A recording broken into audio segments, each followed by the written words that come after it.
കാട്ടുപന്നി ആക്രമണത്തിൽ കർഷകൻ കൊല്ലപ്പെട്ട സംഭവത്തിൽ ആ കാട്ടുപന്നിയെ നാട്ടുകാർ തല്ലിക്കൊന്നുവെന്ന വാർത്ത വരുന്നുണ്ട്. അരുൺ പൂപ്പറമ്പയാണ് വിശദാംശങ്ങളുമായി ചേരുന്നത്. അരുൺ, വിവരങ്ങൾ.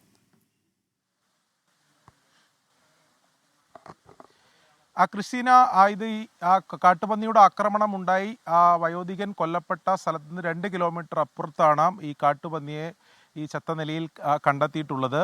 നാട്ടുകാർ ചേർന്ന കാട്ടുപന്നിയെ തല്ലിക്കൊന്നു എന്നതാണ് നമുക്കിപ്പോൾ ലഭിക്കുന്ന വിവരം. അതിൻ്റെ ദൃശ്യങ്ങൾ ഉൾപ്പെടെ ഇപ്പോൾ പുറത്തു വരികയും ചെയ്തിട്ടുണ്ട്. അതായത് ഈ ശ്രീധരൻ്റെ കൃഷിയിടത്തു നിന്നും ഏകദേശം 2 കിലോമീറ്റർ അകലെയാണ് നിലവിൽ ഇപ്പോൾ ഈ കാട്ടുപന്നിയെ ഈ ചത്ത നിലയിൽ ഇപ്പോൾ കണ്ടെത്തിയിട്ടുള്ളത്. ഞാനിപ്പോൾ നിൽക്കുന്നത് ഇതിന് തൊട്ട് സമീപമാണ് ശ്രീധരൻ്റെ ഈ കൃഷിയിടമുള്ളത്. ഇവിടെ ഇപ്പോൾ പോലീസിൻ്റെ ഉൾപ്പെടെ പോലീസ് സംഘം ഉൾപ്പെടെ എത്തി അവരുടെ പരിശോധനകൾ ഉൾപ്പെടെ നടന്നുകൊണ്ടിരിക്കുകയാണ്.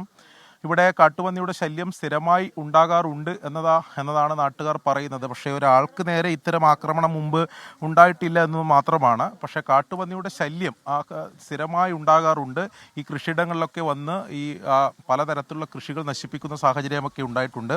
അതുകൊണ്ട് തന്നെ നാട്ടുകാർക്ക് അത് സംബന്ധിക്കുന്ന അമർഷമുണ്ട്. പഞ്ചായത്ത് അധികൃതരോട് നമ്മൾ സംസാരിച്ചിരുന്നു. അവർ പറയുന്നത് ഇതിനു മുമ്പ് അത്തരത്തിലുള്ള പരാതികളൊന്നും ലഭിച്ചിട്ടില്ല. പക്ഷേ പല ഘട്ടങ്ങളിലായി ഇങ്ങനെ പറഞ്ഞിട്ടുണ്ട്, ഇങ്ങനെ ആശയവിനിമയമൊക്കെ നടത്തിയിട്ടുണ്ട്. കർഷകർ ഇങ്ങനെ കാട്ടുപന്നി ഉണ്ടാകുന്നുണ്ടോ എന്നൊക്കെ പറഞ്ഞിട്ടുണ്ട്. പക്ഷേ അങ്ങനെ വലിയ രീതിയിൽ പരാതിയൊന്നും ഉണ്ടായിട്ടില്ല. അതുകൊണ്ട് തന്നെ നടപടിയില്ല എന്നൊരു വിശദീകരണമാണ് പഞ്ചായത്തിൻ്റെ ഭാഗത്തുനിന്നുണ്ടാകുന്നത്. എന്തായാലും ഈ വലിയ നടുക്കം നാട്ടുകാരെ സംബന്ധിച്ചിടത്തോളം ഉണ്ട്. അതായത് നമുക്കറിയാം, നേരത്തെ ഇവിടെ നിരവധിയായിട്ടുള്ള കർഷകരുടെ പ്രതികരണമൊക്കെ നമ്മൾ കേട്ടതാണ്. അവർ ഇത്തരം കാട്ടുപന്നിയുടെ ശല്യം ഉണ്ടാകുമ്പോഴും ഒരു നടപടിയും ഉണ്ടാകുന്നില്ല എന്ന പരാതി അവരെ സംബന്ധിച്ചിടത്തോളം ഉണ്ട്. ആ അമർഷം അവരെ സംബന്ധിച്ചിടത്തോളം ഉണ്ട്.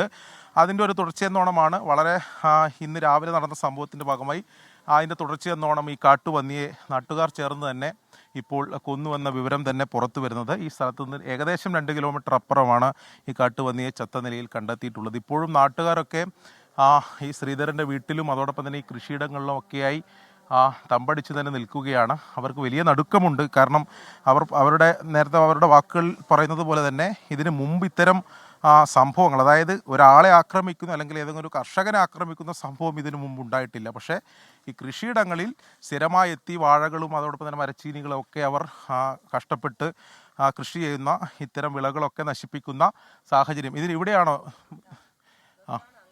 അത്തരത്തിൽ വാഴ കുത്തിയിട്ട് 5-10 വാഴ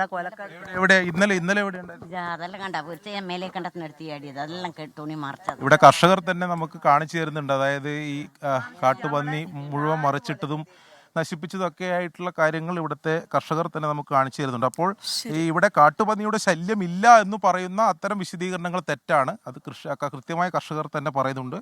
ഇതിനു മുമ്പും ഉണ്ടായിട്ടുണ്ട്, അവർ പരാതികളൊക്കെ പറഞ്ഞിട്ടുണ്ട്. പക്ഷേ ഏതെങ്കിലും തരത്തിൽ നടപടി ഉണ്ടാവുന്നില്ല. സ്വാഭാവികമായി സംഭവിക്കുന്നത് എന്ന തരത്തിലാണ് അധികൃതരുടെ ഭാഗത്ത് പ്രതികരണം ഉണ്ടായതെന്നാണ്. ഇപ്പോൾ ഇവിടെ ഈ ദാരുണമായ സംഭവത്തിന് ശേഷമാണ് ഇത്തരം ഭരണ സംവിധാനങ്ങളൊക്കെ ഇങ്ങോട്ട് തിരിഞ്ഞു നോക്കിയതെന്ന പരാതിയൊക്കെ അവരെ സംബന്ധിച്ചിടത്തോളം ഉണ്ട്. എന്തായാലും ഇതൊരു ഗ്രാമപ്രദേശമാണ്. കർഷകർ അവരുടെ ഈ കൃഷി ചെയ്ത് അവരുടെ വരുമാനം കണ്ടെത്തുന്ന ഒരു പ്രദേശമാണ്. സാധാരണ ജനങ്ങളാണ്.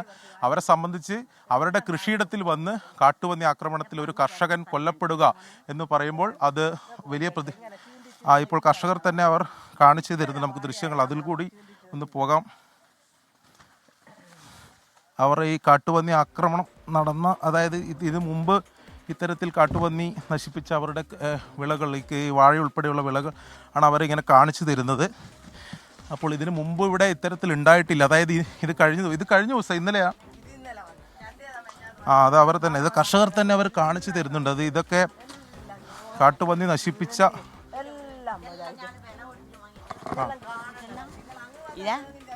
ഇതെല്ലാം കൊത്തി കയറിയിട്ട് ഇതെല്ലാം കണ്ടാ പൊരിച്ചിട്ടത് സാധനം ഇതെപ്പോഴാണ് ഇത് ഇന്നലെത്തെ ചെയ്തതാ. ഇവിടെ കിടന്ന സ്ഥലം ഞങ്ങൾക്ക് കാണണം. 2 ദിക്ക് കിടന്നിട്ടതാ ഉരുണ്ട സ്ഥലം. ഇത് ഇന്നലെ ചെയ്തതാ. ദിവസം ഇങ്ങനെ എടുക്കുന്ന പണിയാ. ഇത് എല്ലാടിയും ഉണ്ട്. ഇത് കണ്ട മോനെ, ഇത് എത്ര ഉറുപ്പ്യൻ്റെ സാധനം. ഇത് നമ്മൾ കഷ്ടപ്പെട്ടിട്ട് ഇങ്ങനെ ഇത് 50 മീറ്ററിന് 450 ഉറുപ്പ്യ, അങ്ങനത്തെ ഇത് ആയിരക്കണക്കിന് ഉറുപ്പ്യൻ്റെ സാധനം കൊണ്ടുവന്ന് കിട്ടിയിട്ട് അതും വെക്കാണ്ട് അതും കുത്തി കയറുന്നു. എന്നിട്ട് മന്ത്രിയൊക്കെ പറഞ്ഞത് ഇതിനു മുമ്പ് ഇവിടെ ഇങ്ങനെ കാട്ടുപന്നിന്റെ ശല്യം മന്ത്രിയുടെ വയലിൽ വന്നിട്ട് കാണുന്നുണ്ട്. ഞാളല്ലേ കഷ്ടപ്പെടുന്നുള്ളൂ. നമ്മൾ ലോട്ടറി ടിക്കറ്റ് എടുത്ത പോലെ കിട്ടിയാൽ കിട്ടി പോയാൽ പോയി. ഞാൾ ഈ വെയിലും തീയും കൊള്ളുക, മഴയും കൊള്ളുക. ഇത് ഉള്ള കിട്ടിയിട്ടുണ്ടെങ്കിൽ ആയില്ലെങ്കിൽ പോയി. കാട്ടുപന്നിനെ കൊന്നു, അതൊരു അമർഷത്തിന്റെ ഭാഗമായിട്ടല്ലേ? ആ അത് ശരി. കൊന്ന് ഈസ്റ്റ് വള്ളിയെന്ന് 2 ആളെ കുത്തി പോലും. അപ്പോൾ പിന്നെ വേറെ ആളെയും കർഷകനെ കൊന്ന കാട്ടുപന്നിയെ നാട്ടുകാർ കൊന്നുവെന്ന വിവരമാണ് അരുൺ പൂപ്പറമ്പ പങ്കുവച്ചത്.